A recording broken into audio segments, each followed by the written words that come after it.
राधे राधे भक्तों। आपका स्वागत है आपके अपने चैनल मनमोहन क्रिएशन में। भगवान शिव कहते हैं, गरीबी से मुक्ति के लिए किन बातों को हमें किसी को न बताएं। प्रिय भक्तगण, आज हम आपको एक कथा का श्रवण करा रहे हैं जो सुनने मात्र से आपके जीवन में सुख संपत्ति और धन की वर्षा होगी। तो चलिए कथा को प्रारंभ करते हैं। भगवान शिव माता पार्वती से कहते हैं, यह तीन बातें मानव को कभी भी किसी को नहीं बतानी चाहिए। जो मानव यह तीन बातें नहीं बताते, वह इंसान कभी भी गरीब नहीं रहेगा। फिर माता पार्वती कहती है, हे प्राणनाथ, वह कौन सी तीन बातें हैं जिसे जान लेने से इंसान तो कभी अपने दुखों का सामना नहीं करना पड़ेगा। फिर भगवान शिव कहते हैं, हे देवी, आज मैं पृथ्वी लोक पर एक सन्यासी का रूप धारण करके यह तीन बातें बताने जा रहा हूँ।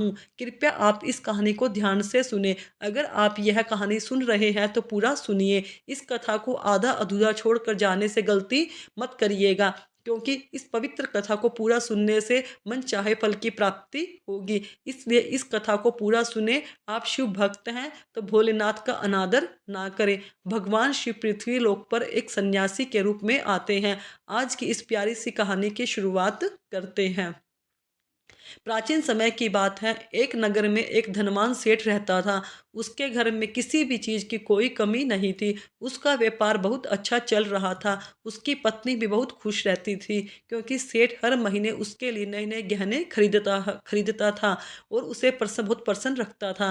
प्रिय श्रद्धालुओं, ठीक सेठ के घर के बगीचे में एक वट वृक्ष था। उस वट वृक्ष के नीचे सन्यासी अपना आसन बिछाकर ध्यान किया करते थे। सेठ और सेठानी दोनों सन्यासियों की बहुत सेवा करते थे और उसकी देखभाल करते थे, क्योंकि वह सन्यासी कई सालों से उस वट वृक्ष में रहते थे।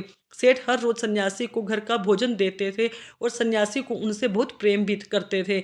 भगवान शिव जो सन्यासी थे वह बहुत खुश थे, क्योंकि उन्हें किसी चीज के लिए कहीं और नहीं जाना पड़ता था। सेठ और सेठानी हर रोज उन्हें स्वादिष्ट भोजन खिलाते थे। प्रिय श्रद्धालुओं, सेठ की पत्नी बहुत ही सरल और भोले स्वभाव की थी। उसकी आदत थी कि वह घर की हर बात बाहर वालों को बता देती थी। एक दिन सेठ की पत्नी ने अपने पति से पूछा, पिया जी, आपका व्यापार कैसा चल रहा है?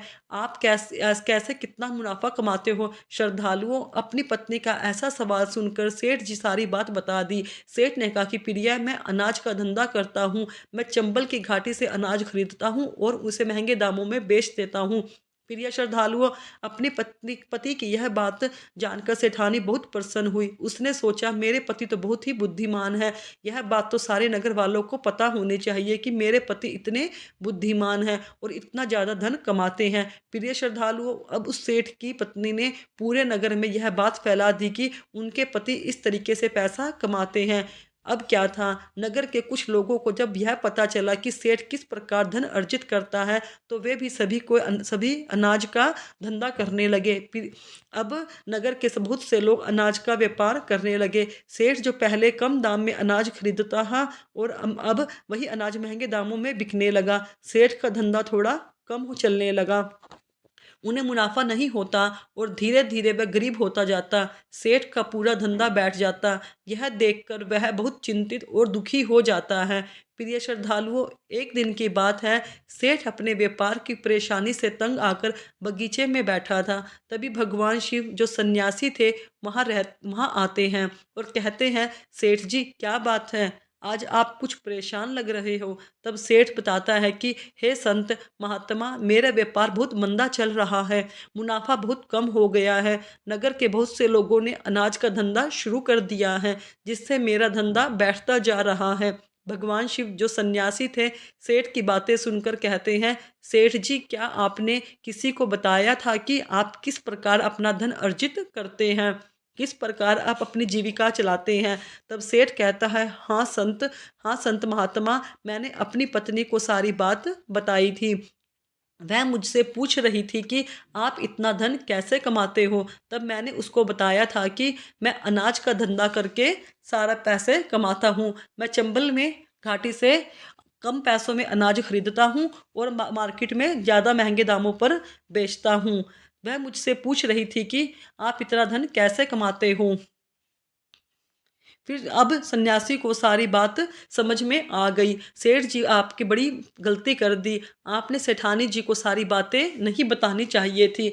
आज मैं आपको एक कहानी सुनाता हूँ और इस कहानी के माध्यम से बताऊँगा कि चाहे कितनी भी करीबी इंसान हो, यह 3 बातें कभी किसी को नहीं बतानी चाहिए। अब सन्यासी को सारी बात समझ में आ जाती है। सन्यासी कहते हैं, सेठ जी, आपने बड़ी गलती कर दी।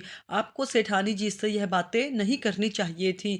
आज मैं आपको एक कहानी सुनाता हूँ और इस कहानी के माध्यम से बताऊंगा कि चाहे कितने भी करीबी इंसान हो, यह 3 बातें कभी किसी को नहीं बतानी चाहिए। इससे गरीबी आपके पास कभी नहीं भटकेगी।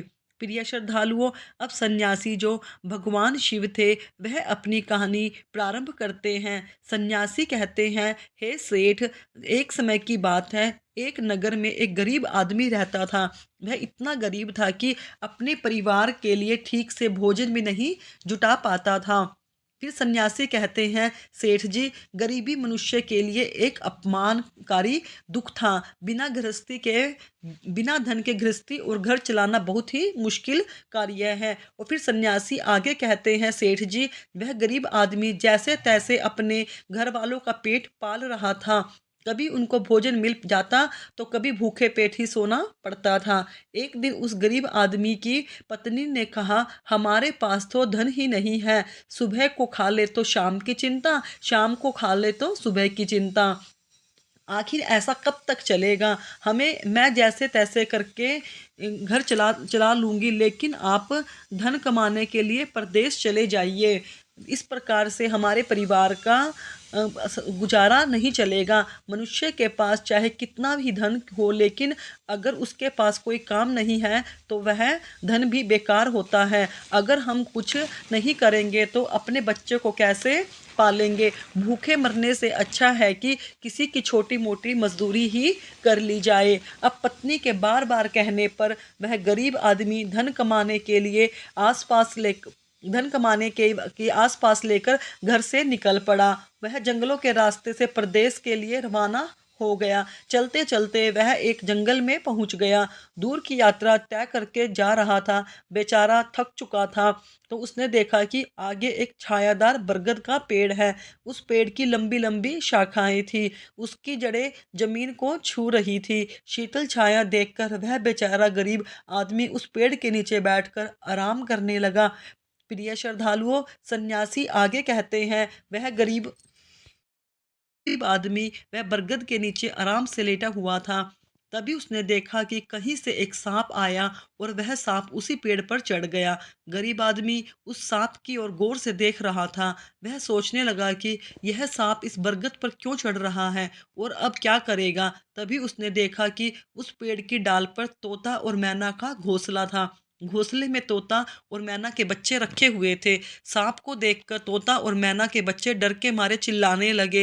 वह गरीब आदमी देखते ही समझ गया कि यह दुष्ट सांप इन बच्चों को खाने आया है। सोचने लगा कि मैंने तो इन बच्चों को देख लिया है, अगर अब मैं इन्हें नहीं बचाता हूँ तो मुझे बहुत पाप लगेगा।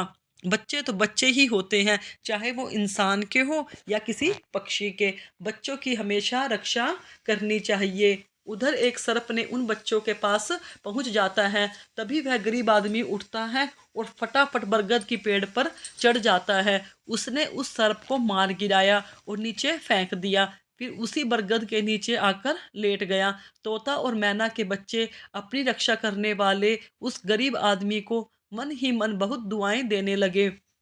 उसी समय तोता और मैना अपने बच्चों के पास आते हैं। अपने माता पिता को आता देखकर तोता और मैना के बच्चे बहुत खुश होते हैं। उन्हें पूरी घटना बताते हैं कि आज इस वृक्ष के ऊपर एक सांप आया था और जो इस वृक्ष के नीचे लेटा है वह हमारे लिए देवदूत बनकर आया है। हमें खाने के लिए एक भयंकर सांप आया था। इसी इंसान ने उस भयानक सांप से हमारी रक्षा की है। हम इसके ऋणी हो गए हैं। अगर यह इंसान उस सर्प को नहीं मारता तो आज हम आपको घोंसले में जीवित नहीं मिलते। इसका हम पर बहुत बड़ा एहसान हो गया है। अपने बच्चों के मुख से उस मुसाफिर की प्रशंसा सुनकर तोता और मैना बहुत खुश होते हैं।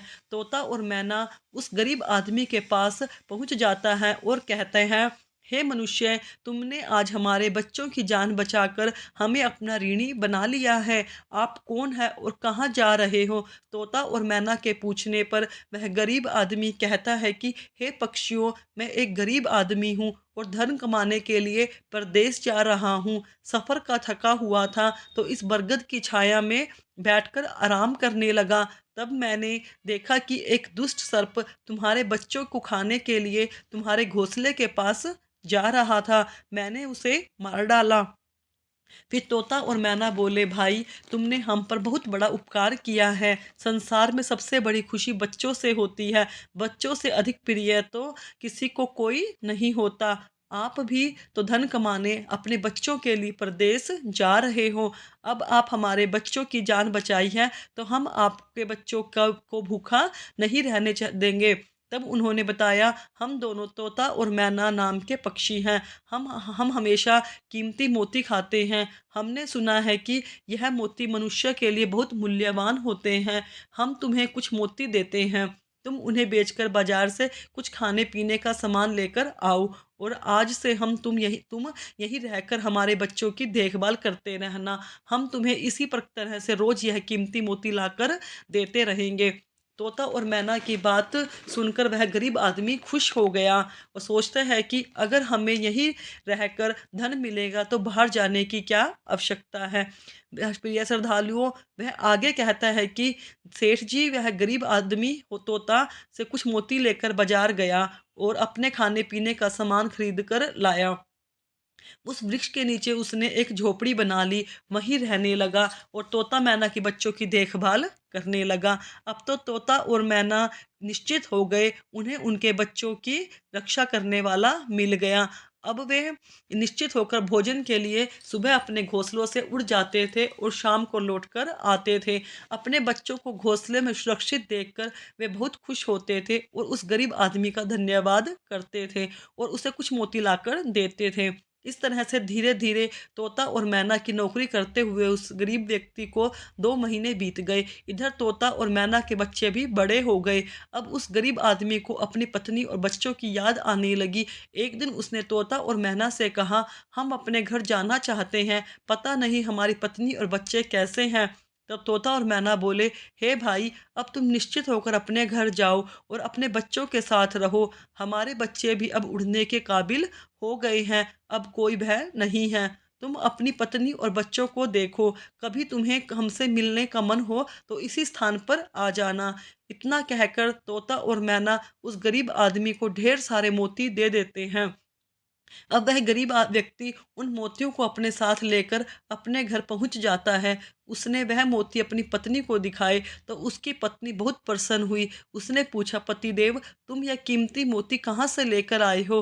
तब उस आदमी ने बताया, हे प्यारी, मैं बीते 2 महीनों से एक तोता और मैना की नौकरी कर रहा था। उसी ने मुझे यह कीमती मोती दिए हैं। यह मोती बहुत कीमती हैं और अनमोल है। इन्हें बेचकर हम अपना घर और बड़ा बनवाएँगे, अपने बच्चों को अच्छे वस्त्र लाकर देंगे और तुम्हारे लिए भी नए-नए गहने बनवाएँगे। भगवान शिव सन्यासी रूप में कहते हैं, सेठ जी, अब वह आदमी उन मोतियों को बेचकर बाजार से अपने घर का सारा ज़रूरी सामान लेकर आया और अपना नया घर बनवाने लगा और वह आदमी आराम की ज़िंदगी जीने लगा। उस नगर के राजा प्रताप सिंह एक अजीब रोग से ग्रसित हो गया। नगर में दूर-दूर से वैद्य औषधों को बुलाया, लेकिन उसका कहीं भी इलाज संभव नहीं हो रहा था।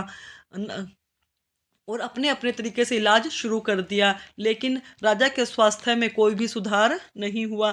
जब किसी के इलाज से राजा ठीक नहीं हुए, तो एक वैद्य ने राजा से कहा, महाराज जी, आपकी ज़िंदगी बच सकती है। अगर आपको तोते के बच्चे का मांस मिल जाए, तो आप हमेशा के लिए ठीक हो जाएँगे। इस प्रकार वैद्य की बात सुनकर राजा प्रताप सिंह ने अपने राज्य में घोषणा करवा दी कि जो कोई उसे तोता लाकर देगा, उसे सोने के सिक्के दिए जाएँगे। प्रिय श्रद्धालुओं, धीरे-धीरे यह बात पूरे राज्य में फैल गई। सब लोग तोते की तलाश में इधर-उधर लग गए, पर किसी को भी तोता नहीं मिला। एक दिन गरीब वे आदमी की स्त्री अपने पड़ोस में कुछ स्त्रियों के साथ बैठकर बात कर रही थी। कुछ घर गृहस्थियों की बातें हो रही थी। बातों ही बातों में तोते की चर्चा छिड़ गई। एक स्त्री बोली, बहन, क्या तुम्हें पता है, राजा साहब ने तोते का बच्चा लाने का आदेश दिया है। तोता लाना कोई आसान काम नहीं है। जब गरीब आदमी की पत्नी ने सुना तो राजा साहब बीमार हैं और उन्होंने घोषणा की कि जो कोई उन्हें तोता का बच्चा लाकर देगा उसे सोने के मोहरे अशरफियाँ दी जाएंगी और सोने के सिक्के से वह माला माल हो जाएगा। यह सुनकर उस गरीब आदमी की पत्नी ने कहा, अरे बहनों, तोता लाना कौन सी बड़ी बात है। मेरे पति तो 2 महीने से तोता और मैना की नौकरी करके आए हैं। वह एक नहीं कई तोते ला सकते हैं। इतना कहने के बाद वह अपने घर चली जाती है। नगर की स्त्रियों से उसकी बात सुनी और अपने पतियों से बताई। धीरे धीरे यह बात पूरे नगर में फैल गई। राजा ने भी सुना कि उनके राज्य में एक व्यक्ति है जो तोता और मैना के पास नौकरी करके आया है। राजा ने अपने सैनिकों को आदेश दिया कि उस आदमी को पकड़ कर लाएं और उससे कहे कि वह एक तोते का बच्चा लाकर दे। राजा ने कहा, इसके बदले हम तुम्हें मुंह मांगा इनाम देंगे। यह सुनकर वह आदमी घबरा गया और बोला, महाराज, आप मेरे प्राणों को ले ले, पर मैं आपके तोते का बच्चा लाकर नहीं दे सकता। मैंने तो उनकी जान बचाई है। एक रक्षक भक्षक कैसे बन सकता है। उनके इनकार करने पर राजा प्रताप सिंह नाराज हुए और बोले, अगर तुमने हमारी बात नहीं मानी तो तोता का बच्चा लाकर नहीं दिया तो हम तुम्हारी पत्नी और बच्चों को मरवा देंगे। फिर भगवान शिव रूपी सन्यासी कहते हैं कि मनुष्य सबसे ज़्यादा कमज़ोर तब पड़ता है जब उसके घर वालों पर बात आती है। उसने सोचा, अब मुझे किसी की तरह तोते का बच्चा लाकर राजा को देना ही होगा। वह घर आया और उसने पत्नी को डांटने लगा, तुमने यह क्या कह दिया। तुम्हें बिल्कुल भी समझ नहीं है हम क्या करते हैं, हम कहाँ जाते हैं। तुमने यह बातें नगर की स्त्रियों से क्यों कही। धीरे धीरे राजा प्रताप सिंह तक पहुंच गई। अब बताओ मैं क्या करूं। जिन तोता और मैना को हमें खाने को भोजन, रहने को नया घर और पहनने के लिए अच्छे वस्त्र दिए हैं, मैं उन्हीं के साथ गद्दारी करूं। मैं कैसे कर सकता हूँ। तुमने यह बात उन महिलाओं को बताकर बहुत बड़ी भूल की है। वह व्यक्ति कहता है, हे प्रिय, अपने घर की कुछ बातें दूसरों को कभी नहीं बतानी चाहिए। पहली बात, आपके घर में कितना धन है, आपकी कमाई का स्रोत क्या है, यह बातें दूसरों से कभी नहीं बतानी चाहिए। दूसरी बातें, घर में आपसी प्रेम की बातें, पति पत्नी की प्रेम की बातें बाहर वालों के सामने नहीं करनी चाहिए। तीसरी बातें, आपसी लड़ाई झगड़े, मतभेद, मान अपमान की बातें कभी दूसरों के सामने नहीं करनी चाहिए, वरना लोग हमारी गुप्त बातें जानकर हमारी कमजोरी को समझकर हमारा फायदा उठाते हैं। चौथी बातें, अपनी कमजोरी दूसरों के सामने ना बताएं और अपनी उन्नति का राज किसी को ना बताएं। जिन बातों को कहने से आपके परिवार पर दुख आ सकता है, वे बातें कभी बाहर जाकर नहीं करनी चाहिए। खासकर उन बातों को अपनी स्त्रियों से ना कहें जिन बातों से घर की मान प्रतिष्ठा नष्ट होती है, परिवार पर संकट आता है, किसी की जान जाती हो, परिवार में फूट पड़ती हो या आपके रिश्ते खराब होते हो, क्योंकि कहते हैं कि स्त्रियों के पेट में इस तरह की बातें नहीं पचती। अब वह गरीब आदमी बोला, प्रिय, तुम्हारी यह गलती आज हमारे परिवार को मौत के मुंह में डाल रही है। यदि तुमने इस बात को छिपा लिया होता तो आज हम निर्भय होकर अपने घर में आनंद की जिंदगी जी रहे होते। अब राजा की आज्ञा है तो तोते का बच्चा लाकर देना ही पड़ेगा, लेकिन ऐसा करने से मैं पापी कहलाऊंगा। जिन बच्चों को मैंने इतने दिनों तक देखभाल करी, जिन्हें मैंने मरने से बचाया, अब मैं उन्हें किस प्रकार मौत के मुंह में डाल सकता हूँ। पत्नी कहने लगी, पतिदेव, अब जो कुछ भी हो, लेकिन हमें अपनी अपनी और बच्चों की जिंदगी बचानी पड़ेगी, तो आपको यह पाप करना ही पड़ेगा। प्रिय श्रद्धालुओं, अब तो बड़ा लाचार होता हुआ वह गरीब आदमी जंगल की ओर चल पड़ा था, जहाँ तोता के बच्चे की देखभाल करता था। उधर जब तोता और मैना और उनके बच्चों ने उस गरीब आदमी को अपने पास आता हुआ देखा तो वे बड़े खुश होने लगे। अपने बच्चों को अत्यंत खुश देखकर तोता और मैना कहने लगे, अरे बच्चों, तुम इतने खुश क्यों हो रहे हो। वह तो तुमसे किसी एक को लेने आ रहा है। तुम में से कौन है आज उसके साथ जाकर उसकी और उसके बच्चों की जान बचाएगा। फिर तोता कहता है कि बच्चों, लेकिन एक बात याद रखना, तुम में से जो भी उसके साथ जाएगा वह कभी लौटकर नहीं आएगा, वह नगर के राजा का भोजन बन जाएगा। प्रिय श्रद्धालुओं, तब तोते का बच्चों ने पूछा कि आप ऐसा क्यों कह रहे हो? तोता बताता है कि बच्चों, यहाँ का राजा बीमार पड़ गया है। वह वैद्य ने तोते के बच्चे का मांस खाने को कहा है, इसलिए तुम में से किसी एक को वह लेने के लिए आया है। यदि तुम में से कोई उसके साथ जाने को तैयार है तो वह जा सकता है। तभी उनमें से एक बच्चा कहने लगा, हे माता पिता, उस आदमी ने ही हम सबकी जिंदगी बचाई है और आज वह आदमी बहुत बड़ी मुसीबत में है। ऐसे में हमें उसकी मदद करनी चाहिए, चाहे हमारी जान ही क्यों ना चली जाए, लेकिन हम उसके साथ ज़रूर जाएँगे। उधर वह आदमी उस बरगद के वृक्ष के नीचे आता है और तोता मैना से अपना दुःख बताता है। तब तोता माना कहते हैं, अरे भाई, तुम चिंता ना करो, हमारे बच्चे तुम्हारे साथ जाने के लिए तैयार हैं, तुम उनमें से किसी एक को ले जाओ। श्रद्धालुओं, अब वह गरीब आदमी उनमें से एक तोते के बच्चे को लेकर लौट जाता है और राजा को लाकर दे देता है। राजा उस तोते के बच्चे को एक पिंजरे में बंद करता है और अपने नौकर को रखने के लिए कहता है। राजा कहता है कि हम इसे सुबह निकालेंगे और इसके मांस को खा जाएंगे। प्रिय श्रद्धालुओं, अब क्या होता है, राजा प्रताप सिंह का बेटा था जो पशु पक्षियों से बहुत प्रेम करता था। उसे यह नहीं पता था कि यह तोता उसके पिता के खाने के लिए गया है। वह अपने मित्र के साथ उसी जगह पर खेल रहा था जहां तोते का बच्चा पिंजरे में कैद था। राजकुमार ने जब सुंदर तोते को पिंजरे में बंद देखा तो वह उसके साथ खेलने लग गया। तभी राजकुमार का एक मित्र कहता है, मित्र, तुम इस पक्षी को बाहर निकालो, यह कितना सुंदर तोता है, पिंजरे में इसका रहना बिल्कुल सही नहीं है, हम इसे आज़ाद कर देते हैं। अपने मित्र की बातें सुनने के बाद राजकुमार ने उस तोते के बच्चे को पिंजरे से बाहर निकाला और उसे जैसे ही वह पिंजरे से बाहर निकला, तोते का बच्चा आकाश में उड़ गया।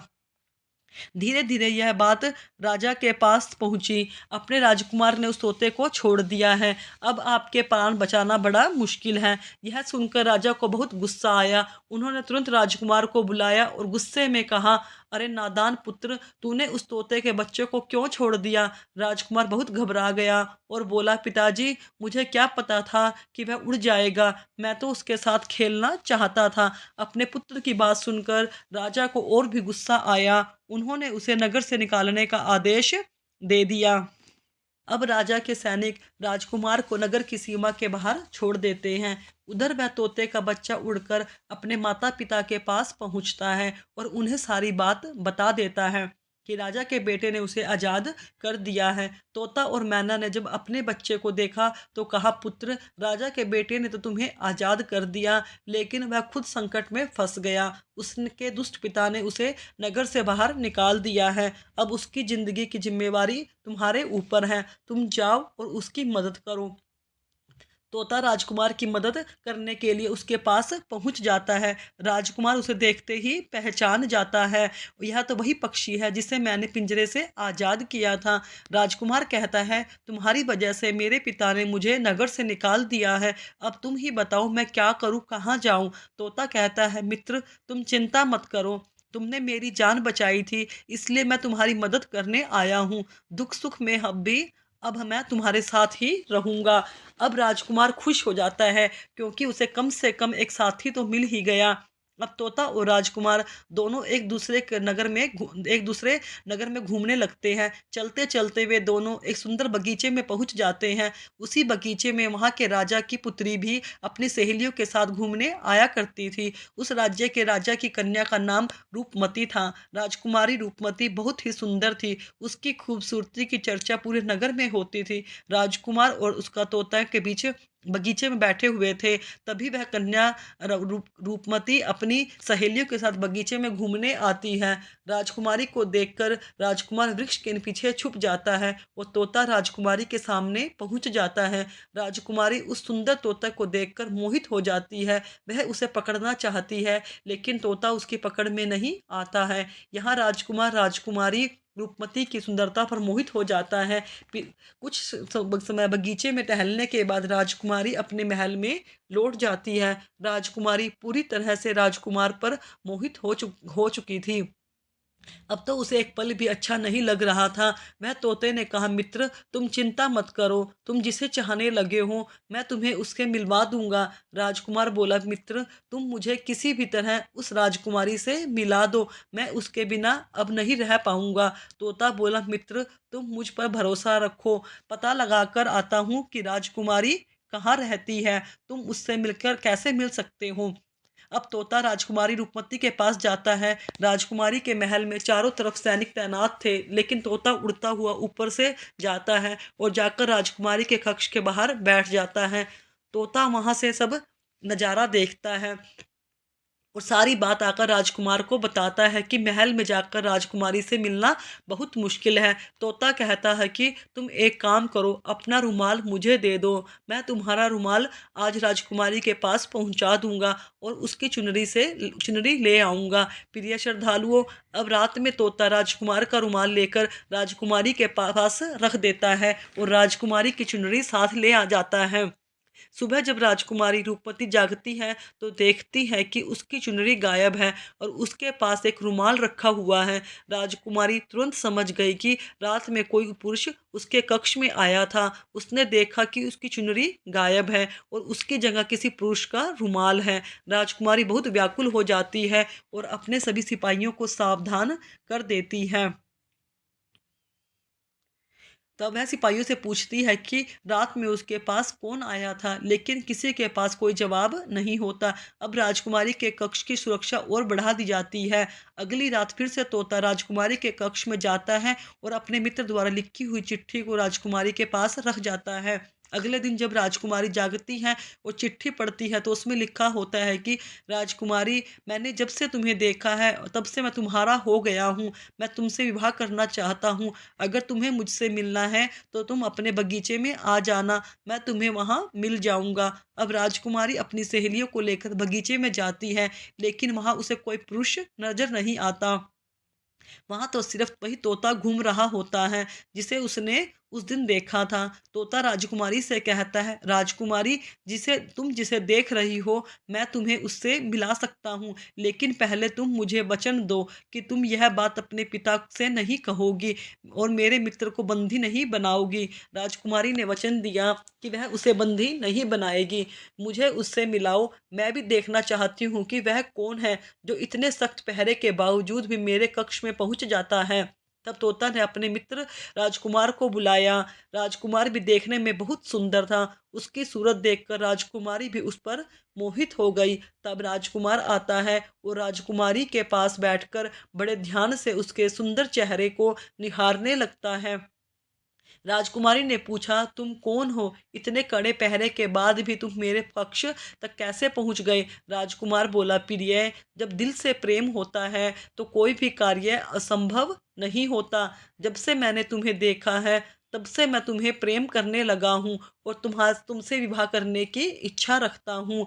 जब राजकुमारी ने पूछा कि तुम कौन हो और कहाँ से आए हो, तब राजकुमार ने अपनी पूरी कहानी उसे सुनाई। राजकुमार की कहानी सुनने के बाद राजकुमारी के मन में उसके लिए सहानुभूति हो गई। अब तो रोजाना राजकुमारी रूपमती उस राजकुमार से मिलने उस बगीचे में आया करती थी। एक दिन राजकुमारी ने कहा, राजकुमार, मेरे पिता तुम्हारे साथ मेरा विवाह कभी नहीं करेंगे, इसलिए मैं तुम्हारे साथ भाग चलती हूँ और कहीं दूसरी जगह चलकर हम अपना विवाह कर लेंगे और आनंद पूर्वक रहेंगे। अब वही होता है, राजकुमारी उस राजकुमार के साथ घोड़े पर सवार होकर भाग जाती है और काफी दूर जाने के बाद वे एक झोपड़ी बनाते हैं और विवाह करके दोनों साथ रहने लगते हैं। दोनों को रहते रहते बहुत समय बीत जाता है और वह तोता भी उन्हीं के साथ रहता है।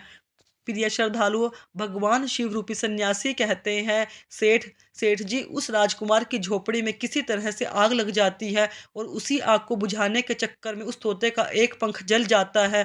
उस तब तोता ने कहा, देखो मित्र, अब आप अपने घर चले जाइए। अब आपको पिता का गुस्सा भी शांत हो चुका होगा। अब आपको आपके पिता आपसे कुछ नहीं कहेंगे। जब वह आपको अपनी बहू के साथ देखेंगे तो वह आपको माफ कर देंगे। मेरा तो एक पंख जल गया है, मैं अब उड़ नहीं सकता, इसलिए मैं कुछ दिन तक यहीं रहकर अपने पंख होने का इंतजार करता हूँ। जब मेरा पंख दोबारा उग जाएगा तो मैं आपसे मिलने के लिए ज़रूर आऊँगा। प्रिय श्रद्धालुओं, इस प्रकार से वह दोनों राजकुमार और उसकी पत्नी अपने नगर के लिए चल देते हैं। चलते-चलते रास्ते में एक नदी पड़ती है। उस नदी पर एक नाविक नाव चलाता था। राजकुमार अपनी पत्नी को लेकर नाव में बैठ जाता है। जैसे ही नाव नदी के बीच पहुँचती है, तो राजकुमार देखता है कि एक चूहा बार-बार नाव पर चढ़कर आता है, लेकिन वह नाविक उसे हटाकर नदी में गिरा देता है। कई बार उस चूहे को नाविक ने हटा देता है। तब राजकुमार कहने लगा, अरे यह बेचारा इस प्रकार से तो जल में डूबकर मर जाएगा। यह अपने प्राणों की रक्षा करने के लिए इस नाव पर चढ़ रहा है, इसे चढ़ जाने दो। अब राजकुमार ने नाविक से कहा कि आप इस चूहे को चढ़ जाने दें। तब राजकुमार के कहने पर नाविक ने उस चूहे को अपनी नाव पर चढ़ने जाने के लिए कहा चढ़ा दिया। जैसे ही चूहा नाव के अंदर गया, वह अंदर जाकर छुप गया। थोड़ी देर बाद उन्होंने देखा कि नाव के अंदर धीरे-धीरे पानी आने लगा। प्रिय श्रद्धालुओं, उसी चूहे ने नाव को काटकर उसमें छेद कर दिया था, जिससे नाव में पानी भरने लगा। जब नाव में पानी बढ़ने लगा तो नाव पानी में डूबने लगी। धीरे-धीरे जब नाव पूरी तरह डूब गई तो उसी समय राजकुमार और राजकुमारी पानी में बहने लगे। पानी के बहाव से राजकुमार बहुत दूर पहुंच गया और राजकुमारी रूपमती भी उसी पानी में बहती हुई राजा के बगीचे में जा पहुंची। बगीचे में रहने वाले माली जब राजकुमारी को बेहोश अवस्था में नदी के किनारे पड़ा देखता है तो वह जाकर राजा को यह खबर देता है। राजा जब सुंदर लड़की को देखता है तो वह उस पर मोहित हो जाता है और उस सुंदर राजकुमारी को देखकर उसे अपने महल में ले आता है और राज्य वैद्य से उसका इलाज करवाता है।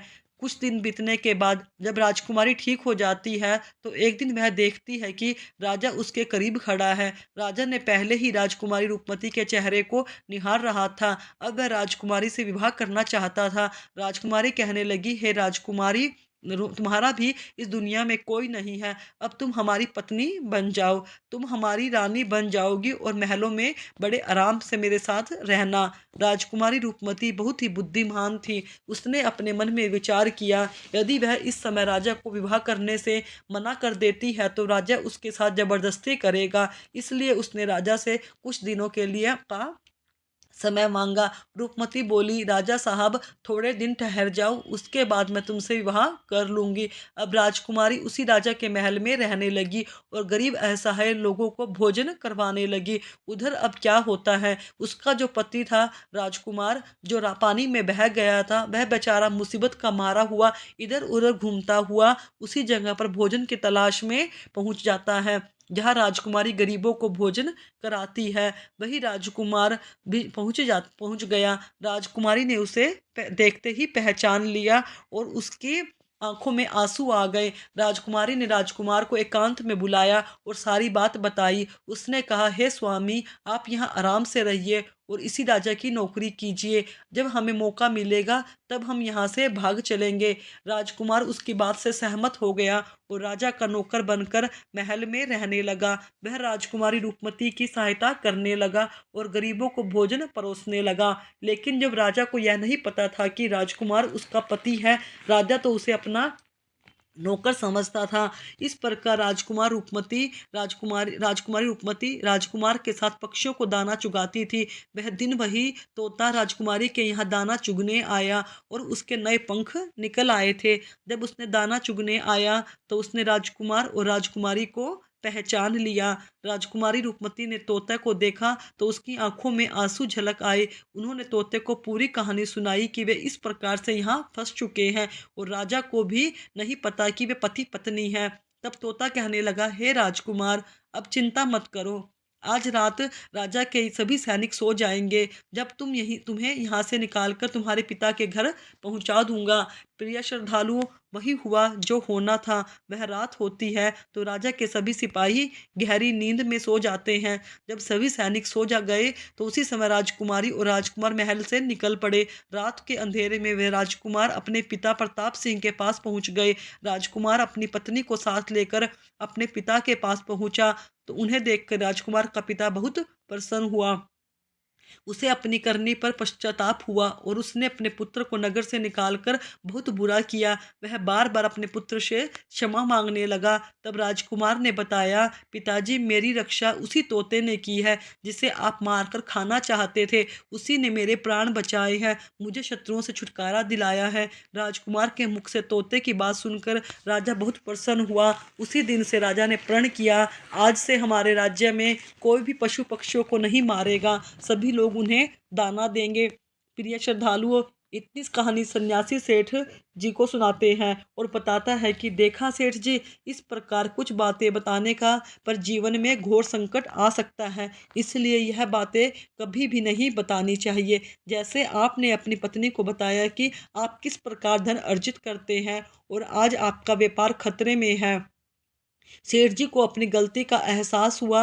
वह अपनी पत्नी को समझाते हैं कि तुम इन बातों को कभी किसी को मत बताया करो। फिर भगवान शिव कहते हैं, हे देवी, हमारी आज की यह कहानी यही समाप्त होती है।